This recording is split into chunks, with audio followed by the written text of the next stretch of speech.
എല്ലാവർക്കും നമ്മുടെ അടുത്ത ക്ലാസ്സിലേക്ക് സ്വാഗതം. കഴിഞ്ഞ ക്ലാസ്സിൻ്റെ തുടർച്ചയാണ് ഇന്നത്തെ ക്ലാസ്. കഴിഞ്ഞ ക്ലാസ് കേട്ടതിന് ശേഷം മാത്രമേ ഈ ക്ലാസ് നമ്മൾ കേൾക്കാൻ പാടുള്ളൂ. എന്നാലേ നമുക്കത് പൂർണ്ണമായിട്ട് മനസ്സിലാക്കിയെടുക്കാൻ പറ്റൂ. കഴിഞ്ഞ ക്ലാസ്സിൽ ഒന്നാമത്തെ അധ്യായമായിട്ടുള്ള സമാന്തര ശ്രേണി അഥവാ അരിത്തമെറ്റിക് പ്രോഗ്രഷൻ എന്ന പാഠഭാഗത്തിലെ ശ്രേണി അഥവാ സീക്വൻസ്, ഈ ശ്രേണികളിൽ തന്നെ സമാന്തര ശ്രേണി അഥവാ അരിത്തമെറ്റിക് പ്രോഗ്രഷൻ, ഈ സമാന്തര ശ്രേണിയുടെ പൊതുവ്യത്യാസം അഥവാ കോമൺ ഡിഫറൻസ് എന്നിവയെക്കുറിച്ചെല്ലാം വളരെ വ്യക്തമായിട്ട് വിശദീകരിച്ച് തന്നിട്ടുണ്ട്. അതിനുള്ള ഉദാഹരണങ്ങളെല്ലാം നമ്മൾ ചെയ്തു. ഇത് സ്വയം നോട്ട്ബുക്കിൽ ചെയ്ത് പഠിക്കാൻ വേണ്ടി പറഞ്ഞിരുന്നു. ക്ലാസ്സിൻ്റെ അവസാനം ആക്ടിവിറ്റീസ് തന്നിട്ടുണ്ട്. 10 ചോദ്യങ്ങൾ, അതിനുള്ള ഉത്തരം സ്വയം കണ്ടെത്താൻ പറഞ്ഞിട്ടുണ്ടായിരുന്നു. ആ ഉത്തരങ്ങൾ സ്വയം കണ്ടെത്തിയതിന് ശേഷം അതിൻ്റെ സംശയങ്ങളൊക്കെ ദൂരീകരിച്ചതിന് ശേഷം മാത്രമേ ഈ ക്ലാസ്സിലേക്ക് നിങ്ങൾ പ്രവേശിക്കാൻ പാടുള്ളൂ. നമുക്ക് ആദ്യം ആ 10 ചോദ്യങ്ങൾക്കുള്ള ഉത്തരം വളരെ പെട്ടെന്ന് ഒന്ന് വായിച്ചു പോകാം.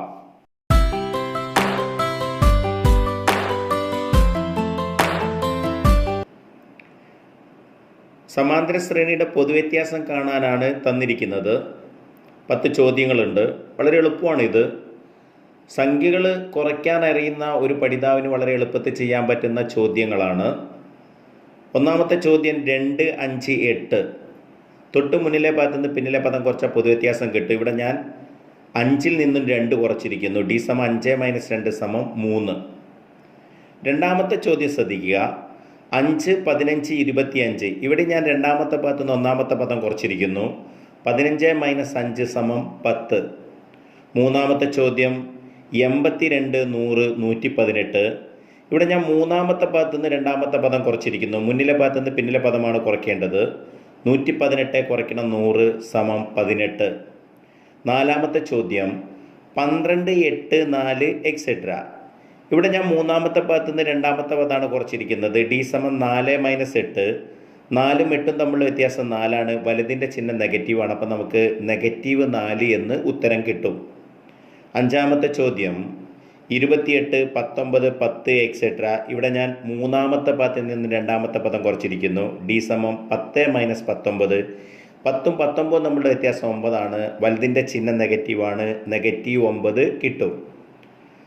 ആറാമത്തെ ചോദ്യം 6, 0, -6. ഇവിടെ ഞാൻ -6 എന്ന് 0 കുറച്ചിരിക്കുന്നു. D = -6 കുറയ്ക്കണം 0. ഒരു സംഖ്യയിൽ നിന്ന് 0 കുറച്ചാൽ ആ സംഖ്യ തന്നെയാണ് കിട്ടുക. അതുകൊണ്ട് ഇവിടെ ആൻസർ -6 കിട്ടും. ഏഴാമത്തെ ചോദ്യം -12, -21, -30.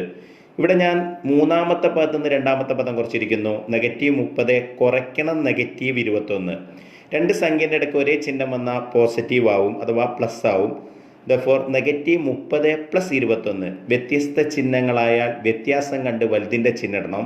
30ഉം 21ഉം തമ്മിലുള്ള വ്യത്യാസം 9ആണ്. വലുതിൻ്റെ ചിഹ്നം നെഗറ്റീവാണ്. അപ്പം നമുക്കിവിടെ ആൻസർ -9 എന്ന് കിട്ടും.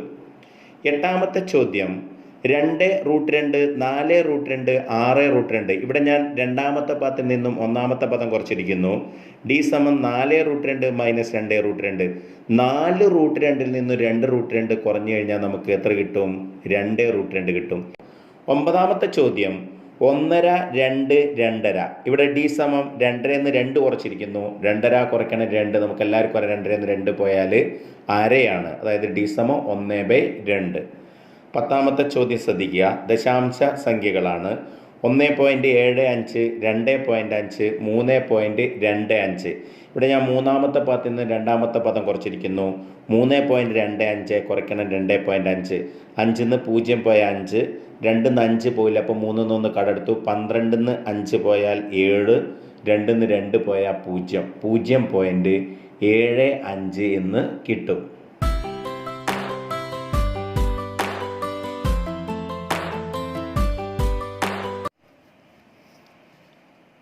സമാന്തര ശ്രേണി എന്ന അധ്യായത്തിലെ രണ്ടാമത്തെ ക്ലാസ്സാണ് നമ്മളിപ്പം എടുത്തുകൊണ്ടിരിക്കുന്നത്. ഇതിൽ നമ്മൾ ചർച്ച ചെയ്യുന്നത് സമാന്തര ശ്രേണിയുടെ ബീജഗണിതം എന്ന ഭാഗമാണ്. സമാന്തര ശ്രേണിയുടെ ബീജഗണിതമാണ് നമ്മുടെ ടോപ്പിക്ക്. ഇതിലൂടെ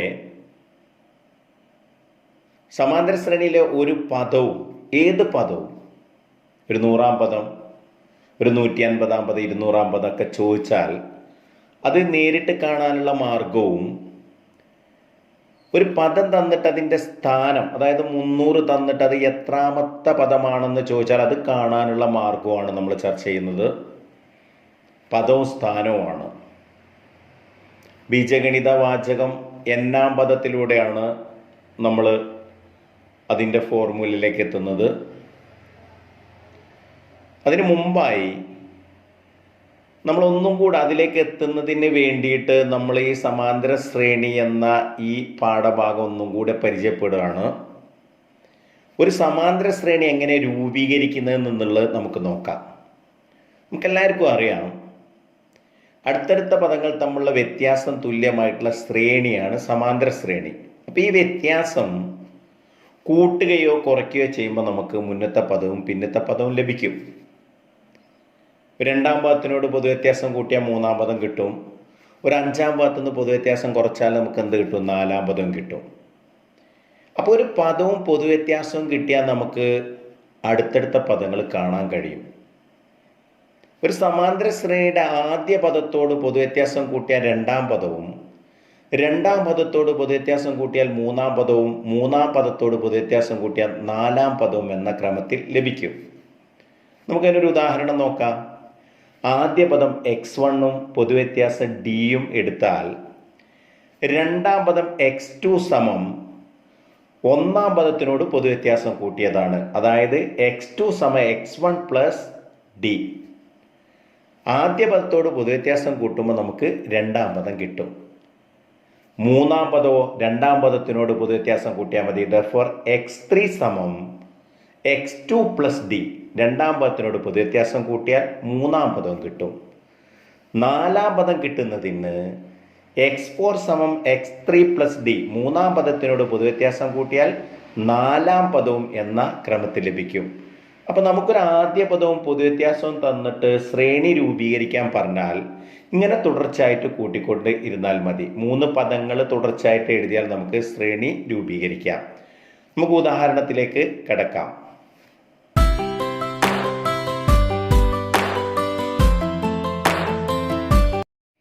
ഒന്നാമത്തെ ഉദാഹരണം ശ്രദ്ധിക്കുക. ആദ്യ പദം 10, പൊതുവ്യത്യാസം 4 ആയാൽ ശ്രേണി രൂപീകരിക്കുക. ആദ്യ പദവും പൊതുവ്യത്യാസവും തന്നിട്ടുണ്ട്. നമ്മൾ ആ തന്നിരിക്കുന്നത് ആദ്യം എഴുതുകയാണ്. ആദ്യ പദം അഥവാ x1 സമം 10, പൊതുവ്യത്യാസം d സമം 4.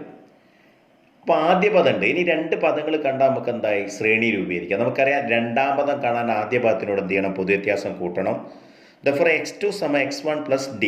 x1 ആദ്യ പദം 10 ആണ്, പൊതുവ്യത്യാസം d സമം 4 ആണ്. 10 പ്ലസ് 4 സമം 14. അപ്പം 2-ാം പദം 14 എന്ന് കിട്ടി. 3-ാം പദം 2-ാം പദത്തിനോട് എന്ത് ചെയ്യണം? പൊതുവ്യത്യാസം കൂട്ടണം. therefore x3 സമം x2 പ്ലസ് d. 2-ാം പദം നമ്മൾ കണ്ടിട്ടുണ്ട്, 14 ആണ്, പൊതുവ്യത്യാസം 4 ആണ്. 14 പ്ലസ് 4 സമം 18. ഇപ്പം നമുക്ക് 3 പദങ്ങളായി. ആദ്യ പദം 10, 2-ാമത്തെ പദം 14, 3-ാമത്തെ പദം 18. അപ്പോൾ AP 10, 14, 18 എക്സെട്ര.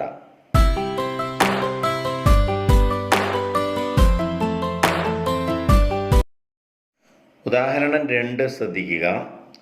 ആദ്യ പദം 25, പൊതുവ്യത്യാസം -5 ആയ ഒരു സമാന്തര ശ്രേണി രൂപീകരിക്കുക. ഇവിടെ ആദ്യ പദം x1 നമുക്ക് 25 തന്നിട്ടുണ്ട്. x1 സമം 25. പൊതുവ്യത്യാസം d -5 തന്നിട്ടുണ്ട്. d സമം -5. 2-ാം പദം കാണാൻ ആദ്യ പദത്തിനോട് പൊതുവ്യത്യാസം കൂട്ടണം. therefore x2 സമം x1 പ്ലസ് d. ഇവിടെ ആദ്യ പദം x1 25 ആണ്, കൂട്ടണം d -5 ആണ്. വ്യത്യസ്ത ചിഹ്നമാണ്. അപ്പോൾ 25 നിന്ന് 5 കുറയ്ക്കണം. 25 നിന്ന് 5 കുറച്ചാൽ നമുക്ക് എന്ത് കിട്ടും? 20 കിട്ടും. 3-ാം പദം കാണാൻ 2-ാം പദത്തിനോട് പൊതുവ്യത്യാസം കൂട്ടണം. അപ്പോൾ x3 സമം x2 പ്ലസ് d. ഇവിടെ x2 20 ആണ്, d -5 ആണ്.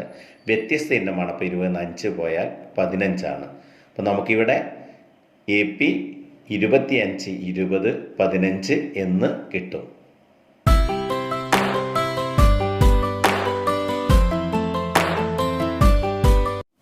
അടുത്ത ഉദാഹരണം ശ്രദ്ധിക്കുക. ആദ്യപദം -18 പൊതുവ്യത്യാസം -3 ആയ സമാന്തര ശ്രേണി രൂപീകരിക്കുക. ആദ്യപദം x1 -18 ആണ്. പൊതുവ്യത്യാസം d -3. രണ്ടാം പദം ആദ്യ പദത്തോട് പൊതുവ്യത്യാസം കൂട്ടണം. ദഫർ x2 x1 + d. ആദ്യപദം -18 ആണ്, കൂട്ടണം d -3. -18 കൂട്ടണം -3 ഒരേ ചിഹ്നങ്ങളാണ്. സംഖ്യകൾ തമ്മിൽ കൂട്ടി അതേ ചിഹ്നം ഇടണം. 18ഉം 3ഉം കൂട്ടിയ 21. ചിഹ്നം നെഗറ്റീവാണ്, അപ്പം -21 കിട്ടും. മൂന്നാം പദം കാണുന്നതിന് രണ്ടാം പദത്തോട് പൊതുവ്യത്യാസം കൂട്ടണം. ദഫർ x3 x2 + d. രണ്ടാം പദം -21 ആണ്, കൂട്ടണം d -3. ഇവിടെ ഒരേ ചിഹ്നമാണ്, കൂട്ടിയിട്ട് അതേ ചിഹ്നം ഇടണം. 21ഉം 3ഉം കൂട്ടിയ 24. ചിഹ്നം നെഗറ്റീവ്, അപ്പം മൂന്നാമത്തെ പദം -24 കിട്ടും. AP രൂപീകരിക്കാൻ ഈ 3 പദങ്ങളും തുടർച്ചയായിട്ട് എഴുതിയാൽ മതി. -18 -21 -24 എക്സെട്ര.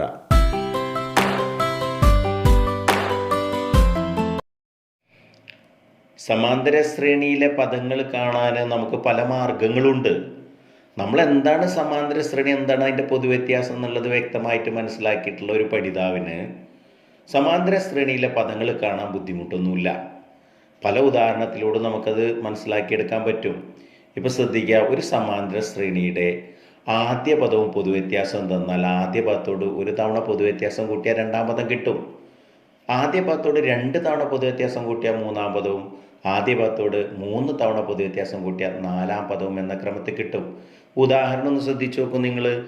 x2 എന്ന് പറഞ്ഞാൽ x1 + d ആണ്. ആദ്യ പദത്തോട് ഒരു തവണ പൊതുവ്യത്യാസം കൂട്ടിയാലാണ് രണ്ടാം പദം കിട്ടുക. x3 എന്ന് പറഞ്ഞാലോ x1 + 2d ആണ്. 2 തവണ പൊതുവ്യത്യാസം ആദ്യ പദത്തിനോട് കൂട്ടുമ്പോൾ നമുക്ക് എന്ത് കിട്ടും? മൂന്നാം പദം കിട്ടും. x4 എന്ന് പറഞ്ഞാലോ x1 + 3d ആണ്. 3 തവണ പൊതുവ്യത്യാസം നമ്മൾ ആദ്യ പദത്തോട് കൂട്ടുമ്പോൾ നാലാം പദം എന്ന ക്രമത്തിൽ കിട്ടും. അപ്പോൾ നമുക്ക് ആദ്യ പദത്തോട് ഈ പൊതുവ്യത്യാസങ്ങളുടെ എണ്ണം ഇങ്ങനെ കൂടുതൽ കൂട്ടി ഇങ്ങനെ നമുക്ക് എന്ത് ചെയ്യാൻ പറ്റും? അടുത്തടുത്ത പദങ്ങളൊക്കെ നമുക്ക് കാണാൻ പറ്റും. ഈ രീതിയിൽ നമുക്ക് ചെയ്യാം. മറ്റൊരു ഉദാഹരണം ശ്രദ്ധിച്ചു നോക്കിയാൽ നിങ്ങൾ, ഒരു സമാന്തര ശ്രേണിയുടെ 10ാം പദം കിട്ടുന്നതിന് ആദ്യ പദത്തിനോട് എത്ര തവണ പൊതുവ്യത്യാസം കൂട്ടണം? 9 തവണ പൊതുവ്യത്യാസം കൂട്ടണം. ദഫർ x10 x10 സമം എന്ന് പറഞ്ഞാൽ x1 + എന്താണ്? 9d ആണ്. x1 + എന്താണ്? 9d. ആദ്യ പദത്തിനോട് 9 തവണ പൊതുവ്യത്യാസം കൂട്ടിയാൽ എന്ത് കിട്ടും? 10ാം പദം കിട്ടും. രണ്ടാം പദത്തിനോടോ 8 തവണ പൊതുവ്യത്യാസം കൂട്ടിയാൽ മതി. മൂന്നാം പദത്തിനോടോ 7 തവണ പൊതുവ്യത്യാസം കൂട്ടിയാൽ മതി. നാലാം പദത്തിനോടോ 6 തവണ പൊതുവ്യത്യാസം കൂട്ടിയാൽ മതി. അപ്പോൾ ആദ്യ പദം വേണമെന്നില്ല. ഒരു 15ാം പദം തന്നിട്ട് നിങ്ങളോട് 25ാം പദം ചോദിച്ചാൽ എന്താ? 10 തവണ പൊതുവ്യത്യാസം കൂട്ടിയാൽ മതി. ഇങ്ങനെ പൊതുവ്യത്യാസം കൂട്ടിയും കുറച്ചിട്ടും നമുക്ക് മറ്റുള്ള പദങ്ങൾ കാണാൻ പറ്റും. മനസ്സിലാക്കാം. ഒരു പദവും പൊതുവ്യത്യാസവും കിട്ടിയാൽ മറ്റേത് പദവും നമുക്ക് ഇതിൽ നിന്ന് കാണാൻ പറ്റും. ഇനി മറ്റൊരു ഉദാഹരണം നോക്കൂ നിങ്ങൾ. ഒരു 15ാം പദം തന്നിട്ടുണ്ട്, 25ാം പദവും 5ാം പദവും കാണണം. ഇവിടെ 15ാം പദം A ആയിട്ടാണ് എടുക്കുന്നത്. നമുക്ക് ചിന്തിച്ച് നോക്കാം ആദ്യം. 15ാം പദം തന്നിട്ട് 25ാം പദം ചോദിച്ചാൽ 15ാം പദത്തിനോട് എത്ര തവണ പൊതുവ്യത്യാസം കൂട്ടണം? 10 തവണ പൊതുവ്യത്യാസം കൂട്ടണം. അതുപോലെ തന്നെ 15ാം പദം തന്നിട്ട് 5ാം പദം ചോദിച്ചാൽ 15ാം പദത്തിന് എത്ര തവണ പൊതുവ്യത്യാസം കുറയ്ക്കണം? 10 തവണ പൊതുവ്യത്യാസം കുറയ്ക്കണം. ഇവിടെ നമ്മൾ 15ാം പദം A എന്ന ചരം കൊണ്ട് സൂചിപ്പിക്കുന്നു. അപ്പോൾ 25ാം പദം എന്താ? ഈ എനോട് എത്ര തവണ പൊതുവ്യത്യാസം കൂട്ടണം? 10 തവണ. അപ്പോൾ നമുക്ക് 25ാം പദം A+ എന്ത് കിട്ടും? 10d കിട്ടും. അതുപോലെ തന്നെ 5ാം പദം ചോദിച്ചാൽ ഈ എന്ന് എത്ര തവണ പൊതുവ്യത്യാസം കുറയ്ക്കണം? 10 തവണ പൊതുവ്യത്യാസം കുറയ്ക്കണം. അപ്പോൾ നമുക്ക് A- എന്ത് കിട്ടും? 10d കിട്ടും. അപ്പം നമ്മൾ മനസ്സിലാക്കേണ്ടത്, ഒരു പദം തന്നിട്ട് മറ്റൊരു പദം ചോദിച്ചാൽ അതിലേക്ക് എത്ര അകലുണ്ട്, അത് മുന്നിലേക്കാണെങ്കിൽ നമ്മൾ കൂട്ടുകയും പിന്നിലേക്കാണെങ്കിൽ നമ്മൾ എന്ത് ചെയ്യണം? കുറയ്ക്കുകയും വേണം. വളരെ സിമ്പിളാണ് ഇത് മനസ്സിലാക്കാൻ. ഇവിടെ തന്നിരിക്കുന്നത് 15ാം പദമാണ്. 25ാം പദം ചോദിച്ചാൽ 10 തവണ പൊതുവ്യത്യാസം കൂട്ടണം.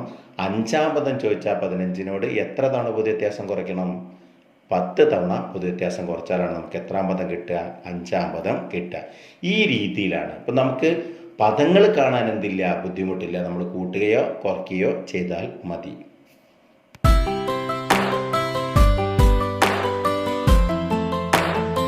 ശ്രദ്ധിക്കുക. n-ാം പദം അതാണ് നമ്മൾ ഇനി പരിശോധിക്കുന്നത്. എന്നാം പദം, എന്നിന് പകരം നമ്മൾ 10 കൊടുത്താൽ 10-ാം പദം, 20 കൊടുത്താൽ 20-ാം പദം. അപ്പോൾ നമുക്ക് എന്നിന് പകരം ഒരു സംഖ്യ കൊടുത്താൽ അത്ര ആ പദം കിട്ടും. അതാണ് എന്നാം പദം. അപ്പോൾ നോക്കാം നമ്മളൊരു ഉദാഹരണം. 10-ാം പദം നമ്മൾ എന്താ പഠിച്ചിരുന്നത്? 10-ാം പദം എന്ന് പറഞ്ഞാൽ ആദ്യ പദത്തിനോട് 9 തവണ പൊതുവ്യത്യാസം കൂട്ടിയാൽ കിട്ടുന്നതാണ്. ഈ 9 തവണ പൊതുവ്യത്യാസം കൂട്ടുക എന്നുള്ളത് എവിടുന്നാണ് കിട്ടി? ആദ്യ പദം നമുക്ക് കഴിഞ്ഞു, പിന്നെ 9 ഉള്ളൂ. അതെവിടുന്നാ? 10 നിന്ന് 1 കുറയ്ക്കുന്നതാണ്. അപ്പോൾ 10-ൽ നിന്ന് 1 കുറയ്ക്കണം. അപ്പോൾ ഏത് പദമാണോ ചോദിക്കുന്നത് അതിൽ നിന്നും 1 കുറച്ച് അത്രയും പൊതുവ്യത്യാസം ആദ്യ പദത്തിനോട് എന്ത് ചെയ്യണം? കൂട്ടണം. അങ്ങനെയല്ലേ നമുക്ക് 10-ാം പദം. കാരണം ആദ്യ പദം പ്ലസ് 10 കുറയ്ക്കണം 1 ഇൻറ്റു ഡി, അതാണ് 9 ഡി കിട്ടുന്നത്. അപ്പോൾ ഏത് പദം കാണാൻ ചോദിച്ചാലും ഏത് പദമാണോ കാണേണ്ടത് അതിൽ നിന്നും 1 കുറച്ച് അത്രയും പൊതുവ്യത്യാസം ആദ്യ പദത്തിനോട് എന്ത് ചെയ്യണം? കൂട്ടണം. അപ്പോൾ എന്നാം പദമാണെങ്കിലോ, എന്നാം പദം പറഞ്ഞാൽ എന്നിൽ നിന്നും 1 കുറച്ച് അത്രയും പൊതുവ്യത്യാസം നമ്മൾ എന്ത് ചെയ്യണം? ആദ്യ പദത്തോട് കൂട്ടണം. അപ്പോൾ നമുക്ക് എന്ത് കിട്ടും? എന്നാം പദം xn സമം f plus n minus 1 into D. ഇവിടെ നമ്മൾ ആദ്യ പദം എഫും പൊതുവ്യത്യാസം ഡിയും ആണ് എടുക്കുന്നത്. അപ്പോൾ ആദ്യ പദത്തോട് n-1 തവണ പൊതുവ്യത്യാസം കൂട്ടുമ്പോഴാണ് നമുക്ക് എന്ത് കിട്ടുന്നത്? എന്നാം പദം കിട്ടുന്നത്. അപ്പോൾ എന്നാം പദം xn സമം f plus n minus 1 into D.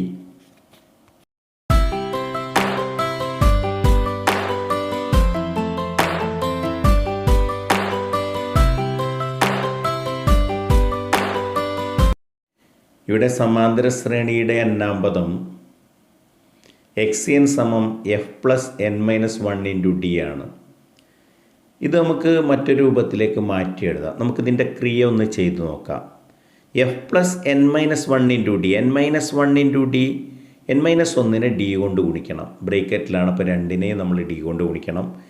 n into D dn ആണ്, -1 ഇൻറ്റു ഡി ഡി ആണ്. നമുക്ക് ഡി എൻ ആദ്യം കൊണ്ടുവരാം, ലെഫ്റ്റിലേക്ക് കൊണ്ടുവന്നു. അപ്പോൾ D N plus F minus D. അപ്പോൾ നമുക്ക് xn സമം F plus n minus 1 into D or D N plus F minus D. നിങ്ങളെ സൗകര്യാർത്ഥം നിങ്ങൾക്ക് ഇതിലേത് ഉപയോഗിക്കാം, രണ്ടും ഒന്ന് തന്നെയാണ്. ഒന്ന് നമ്മൾ ക്രിയ ചെയ്തിട്ട് മറ്റൊരു രൂപത്തിലേക്ക് എഴുതിയെന്നേ ഉള്ളൂ. അപ്പോൾ ഇത് വെച്ചിട്ടാണ് ഇനി നമുക്ക് കണക്ക് ചെയ്യേണ്ടത്, നിങ്ങൾ ശ്രദ്ധിക്കണം. ഇനി നമുക്ക് കുറച്ച് പദങ്ങൾ കാണാം. ഉദാഹരണത്തിലൂടെ കാര്യങ്ങൾ നമുക്കൊന്നും കൂടെ വ്യക്തമായിട്ട് മനസ്സിലാക്കാം. ആദ്യത്തെ ചോദ്യം ശ്രദ്ധിക്കുക. ഒരു സമാന്തര ശ്രേണിയുടെ ആദ്യ പദം 10, പൊതുവ്യത്യാസം 5 ആയാൽ 31-ാം പദം എത്ര? ഇവിടെ ആദ്യ പദം എഫ് സമം 10 തന്നിട്ടുണ്ട്, പൊതുവ്യത്യാസം ഡി സമം 5 എന്ന് തന്നിട്ടുണ്ട്. ചോദിച്ചിരിക്കുന്നത് 31-ാം പദമാണ്. നമുക്കറിയാം ഇവിടെ നമ്മൾ ഫോർമുല ഒന്നും ഉപയോഗിക്കേണ്ട. നമുക്ക് F plus n minus 1 into D, പിന്നെ അതിൽ 31 മൈനസ് 1 30 നേരിട്ട് എഴുതാം. നമുക്കറിയാലോ 31-ാം പദം എന്ന് പറഞ്ഞാൽ ആദ്യ പദത്തിനോട് 30 തവണ പൊതുവ്യത്യാസം കൂട്ടുന്നതാണ്. അപ്പം നമുക്ക് 31-ാം പദം എക്സ് 31 സമം എഫ് പ്ലസ് 30 ഡി. എഫ് എന്ന് പറഞ്ഞാൽ 10 ആണ്, പ്ലസ് 30 ഇൻറ്റു ഡി എന്ന് പറഞ്ഞാൽ 5, ഗുണിച്ചിട്ടേ കൂട്ടാൻ പാടുള്ളൂ. അപ്പോൾ 30 ഇൻറ്റു 5 ആദ്യം എഴുതണം, 150. 10 പ്ലസ് 150 സമം നമുക്ക് 160 കിട്ടും. വളരെ എളുപ്പമായിട്ട് ചെയ്യാൻ പറ്റുന്നതാണ് പദങ്ങൾ കാണുന്നത്.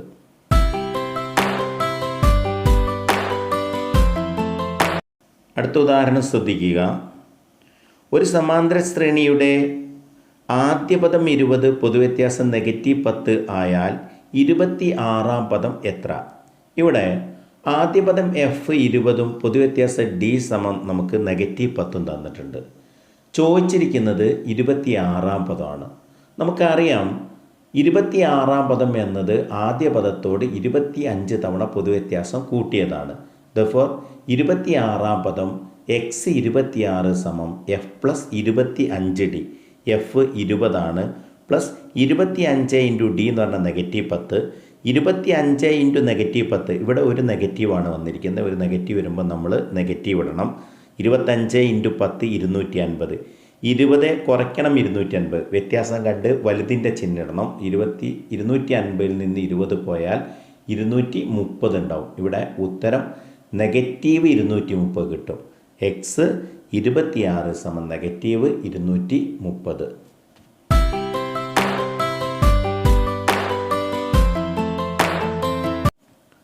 അടുത്ത ഉദാഹരണം ശ്രദ്ധിക്കുക. ഒരു സമാന്തര ശ്രേണിയുടെ 15-ാം പദം 85, പൊതുവ്യത്യാസം 5 ആയാൽ 25-ാം പദവും 5-ാം പദവും കാണുക. ഇവിടെ തന്നിരിക്കുന്നത് 15-ാം പദം. 15-ാം പദം 85 തന്നിട്ട് എക്സ് 15 സമം 85 ആണ്. പൊതുവ്യത്യാസം ഡി സമം 5 തന്നിട്ടുണ്ട്. ചോദിച്ച 25-ാം പദവും 5-ാം പദവുമാണ്. നമുക്കറിയാം 25-ാം പദം കാണാൻ 15-ാം പദത്തിനോട് 10 തവണ പൊതുവ്യത്യാസം കൂട്ടണം. 15-ാം പദത്തിനോട് 10 തവണ പൊതുവ്യത്യാസം കൂട്ടുമ്പോഴേ നമുക്ക് എന്ത് കിട്ടുള്ളൂ? 25-ാം പദം കിട്ടുള്ളൂ. എക്സ് 25 സമം എക്സ് 15 പ്ലസ് 10d. 15-ാം പദത്തിനോട് 10 തവണ പൊതുവ്യത്യാസം കൂട്ടിയാൽ 25-ാം പദം കിട്ടും. 15-ാം പദം 85 ആണ്. Plus 10 into D 5. 85 plus 10 into 5 50. Therefore നമുക്കിവിടെ 135 കിട്ടും. ഇനി 5-ാം പദമാണോ? 5-ാം പദം കാണാൻ നമുക്ക് 15-ാം പദത്തിൽ നിന്നും 10 തവണ പൊതുവ്യത്യാസം എന്ത് ചെയ്യണം? കുറയ്ക്കണം. ദെർഫോർ എക്സ് 5 സമം എക്സ് 15 മൈനസ് 10d. 5-ാം പദം കാണാം. 15-ാം പദത്തിൽ നിന്നും 10 തവണ പൊതുവ്യത്യാസം കുറയ്ക്കണം. എക്സ് 15-ാം പദം നമുക്ക് തന്നിട്ടുണ്ട് 85 ആണ്. മൈനസ് 10 ഇൻറ്റു ഡി എന്ന് പറഞ്ഞാൽ 5. 85 മൈനസ് 50 സമം നമുക്ക് 35 കിട്ടും. വളരെ സിമ്പിളാണ്. നമുക്ക് 15-ാം പദം തന്നിട്ട് 25-ാം പദം ചോദിച്ചാൽ 10 തവണ പൊതുവ്യത്യാസം കൂട്ടുകയും 5-ാം പദം ചോദിച്ചാൽ 10 തവണ പൊതുവ്യത്യാസം കുറയ്ക്കുകയും വേണം. ഇവിടെ നമുക്ക് 25-ാം പദം 135ഉം 5-ാം പദം നമുക്ക് എന്തും കിട്ടി? 35ഉം കിട്ടി.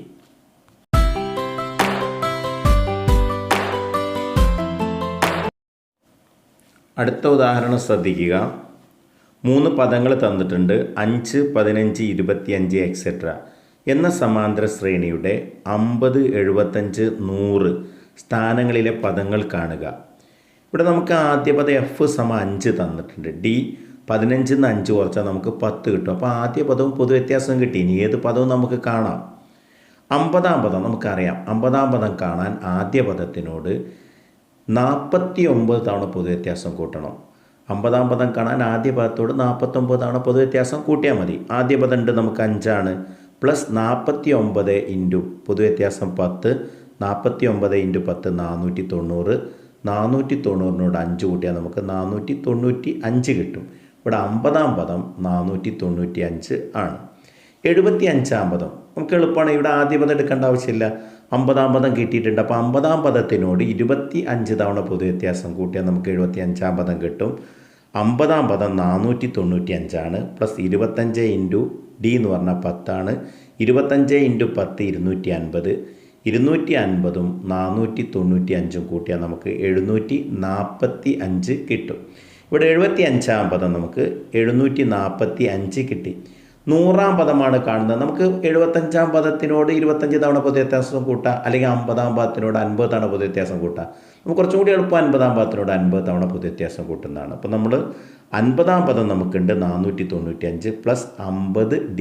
50 ഇൻറ്റു 10 500. 495 പ്ലസ് 500 സമം 995 കിട്ടി. ഇവിടെ 100-ാം പദം നമുക്ക് 995 കിട്ടും. വളരെ എളുപ്പമാണ് ഇത് ചെയ്യാൻ. ഒരു പദവും പൊതുവ്യത്യാസവും കിട്ടിയാൽ നമുക്ക് മറ്റു പദം കിട്ടാൻ പൊതുവ്യത്യാസം കൂട്ടിക്കൊടുക്കുകയോ അല്ലെങ്കിൽ പൊതുവ്യത്യാസം കുറയ്ക്കുകയോ ചെയ്താൽ മതി.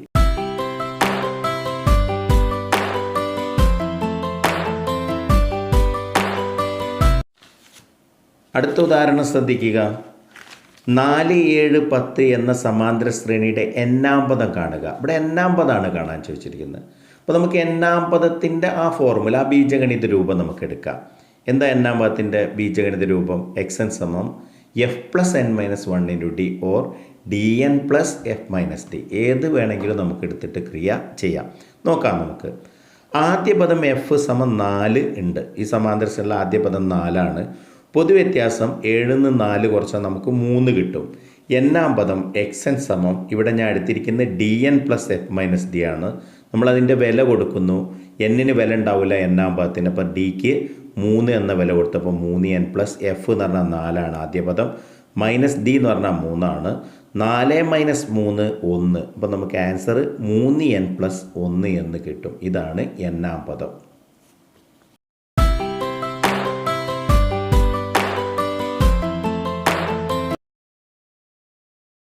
അടുത്ത ഉദാഹരണം ശ്രദ്ധിക്കുക. 8, 14, 20 എക്സെട്ര എന്ന സമാന്തര ശ്രേണിയുടെ 41-ാം പദവും n-ാം പദവും കാണുക. ഇവിടെ ആദ്യ പദം f = 8 തന്നിട്ടുണ്ട്. d = 14 - 8 = 6. അപ്പോൾ പൊതുവ്യത്യാസം 6ഉം ആദ്യ പദം 8ഉമാണ്. 41-ാമത് നമുക്കറിയാം ആദ്യ പദത്തോട് 40 തവണ പൊതുവ്യത്യാസം കൂട്ടിയാൽ മതി. Therefore x 41 = f + 40d. ആദ്യ പദം f 8ആണ് പ്ലസ് 40 × d എന്ന് പറഞ്ഞാൽ 6ആണ്. 40 × 6 ആദ്യം ഗുണിക്കണം 240. 240നോട് 8 കൂട്ടിയാൽ നമുക്കിവിടെ 248 കിട്ടും. ഇവിടെ x 41 അഥവാ 41-ാം പദം 248 ആണ്. ഇനി n-ാം പദം xn = dn + f - d. നമുക്ക് ഡിക്ക് വില കൊടുക്കുക. d എന്ന് പറഞ്ഞാൽ 6ആണ് പൊതുവ്യത്യാസം. അപ്പോൾ 6n പ്ലസ് ആദ്യ പദം f എന്ന് പറഞ്ഞാൽ 8ആണ്. 8 - 6 d എന്ന് പറഞ്ഞാൽ 6ആണ്. ദർഫോർ 6n + 8 - 6 8 ന്ന് 6 കുറച്ചാൽ 2 കിട്ടും. ഇവിടെ n-ാം പദം xn = നമുക്ക് 6n + 2 എന്ന് കിട്ടും.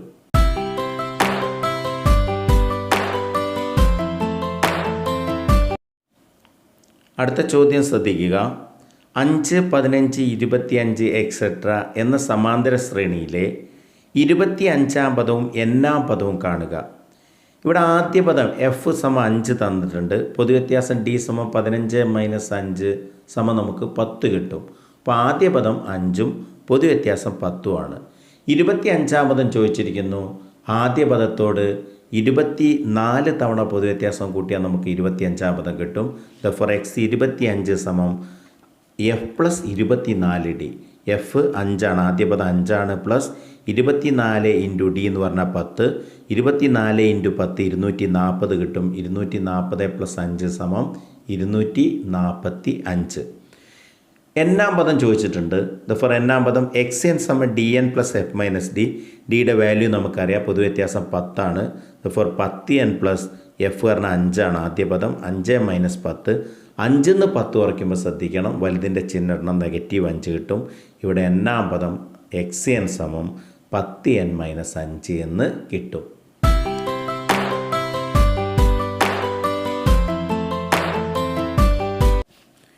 പ്രിയ പഠിതാക്കളെ, ഇന്നത്തെ ക്ലാസ് ഇവിടെ അവസാനിപ്പിക്കുകയാണ്.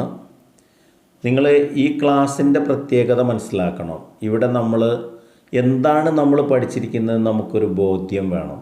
അപ്പോഴേ നമ്മളെ പഠനം ശരിയായ രീതിയിൽ മുന്നോട്ട് പോവുള്ളൂ. ഇവിടെ നമ്മൾ പഠിച്ചിരിക്കുന്ന ഒരു സമാന്തര ശ്രേണിയുടെ പദം കാണാനാണ്. ഇത് നമ്മൾ പല മെത്തേഡുകൾ ഉപയോഗിച്ചു. പദം കാണാൻ മാത്രമേ നമ്മൾ പഠിച്ചിട്ടുള്ളൂ. പിന്നെ n-ാം പദവും പദം കാണൽ തന്നെയാണ്. ഇനി ഇതിലെ പദത്തിൻ്റെ സ്ഥാനം കാണാണ്ട്, അത് നമുക്ക് അടുത്ത ക്ലാസ്സിൽ ചർച്ച ചെയ്യാം. ഇന്ന് പഠിപ്പിച്ച ഭാഗങ്ങൾ നിങ്ങൾക്ക് എന്തെങ്കിലും ബുദ്ധിമുട്ടോ മനസ്സിലാക്കാൻ പ്രയാസമോ, ചിലപ്പോൾ സ്പീഡ് കൂടാനുള്ള സാധ്യതയുണ്ട്. അപ്പം അങ്ങനെ എന്തെങ്കിലും ഉണ്ടെങ്കിൽ നിങ്ങൾ അഭിപ്രായം അറിയിക്കണം. കാരണം നമ്മളിത് എടുക്കുമ്പോൾ നമുക്കിതിൻ്റെ സ്പീഡൊന്നും നമുക്ക് മനസ്സിലാക്കാൻ പറ്റില്ല. അപ്പം നിങ്ങൾ കേൾക്കുന്നവർ തന്നെയാണ് അത് വിലയിരുത്തേണ്ടത്. എന്തായാലും ഇത് നിങ്ങൾ എന്ത് ചെയ്യണം, ഒരു നോട്ട്ബുക്കിലോ പേപ്പറിലേക്കോ എഴുതി പഠിക്കണം. എഴുതി പഠിക്കൽ നിർബന്ധമാണ്. എന്നാലേ നമുക്ക് മാത്സ് പൂർണ്ണമായിട്ട് മനസ്സിലാക്കാൻ പറ്റുള്ളൂ. ഞാനിവിടെയും ഒരു 10 ചോദ്യങ്ങൾ തരുന്നുണ്ട്, ആക്ടിവിറ്റീസ് തരുന്നുണ്ട്. അതിൻ്റെ ഉത്തരം നിങ്ങൾ സ്വയം നോട്ട്ബുക്കിൽ എഴുതി അല്ലെങ്കിൽ പേപ്പറിൽ എഴുതി അതിൻ്റെ ഫോട്ടോ എടുത്ത് എൻ്റെ വാട്സപ്പ് നമ്പറിലേക്ക് പോസ്റ്റ് ചെയ്ത് തരണം. എല്ലാവർക്കും ഒരു നല്ല ദിവസം ആശംസിക്കുന്നു. Thank you.